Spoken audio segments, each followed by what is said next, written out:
IPL cricket தொடரில் 32வது league ஆட்டத்தில் டெல்லி, குஜராத் அணிகள் மோதிய ஆட்டம் மிக விரைவாகவே முடிந்துவிட்டது.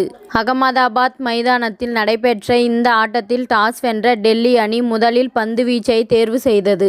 டெல்லி அணி வீரர்கள் அபாரமாக பந்து வீசியதால் குஜராத் அணி வீரர்கள் பெவிலியனை நோக்கி அணிவகுப்பு நடத்தினர். பெரிதும் எதிர்பார்க்கப்பட்ட கில் 8 ரன்களிலும், சஹா 2 ரன்களிலும், டேவிட் மில்லர் 3 ரன்களிலும், அபினவ் மனோகர் 8 ரன்களிலும், தமிழக வீரர் சாய் சுதர்சன் 12 ரன்களிலும், ஷாருக்கான் டக் அவுட் ஆகியும் அடுத்தடுத்து வெளியேறினர்.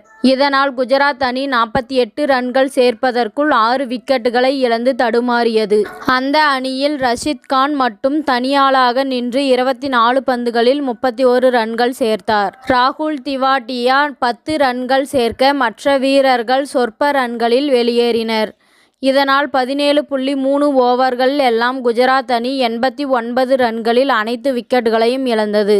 டெல்லி பந்துவீச்சு தரப்பில் முகேஷ் குமார் 3 விக்கெட்டுகளையும், இஷாந்த் சர்மா, ஸ்டெப்ஸ் 2 விக்கெட்டுகளையும் வீழ்த்தினர். இதனை அடுத்து 90 ரன்கள் எடுத்தால் வெற்றி என்ற இலக்குடன் களமிறங்கிய டெல்லி அணி முதல் பந்திலேயே சிக்சர் விளாசி அதிரடி தொடக்கத்தை கொடுத்தது. அதிரடி வீரர் ஜாக் பிரேசர் 10 பந்துகளில் 20 ரன்கள் சேர்த்தார்.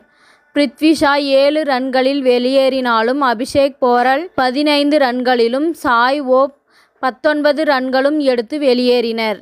கேப்டன் ரிஷப் பண்ட் 11 பந்துகளில் 1 பவுண்டரி, 1 சிக்சர் என 16 ரன்கள் விளாசினார். இதன் மூலம் டெல்லி அணி 8.5 ஓவர்கள் எல்லாம் 4 விக்கெட்டுகளை இழந்து 92 ரன்கள் எடுத்து வெற்றி பெற்றது.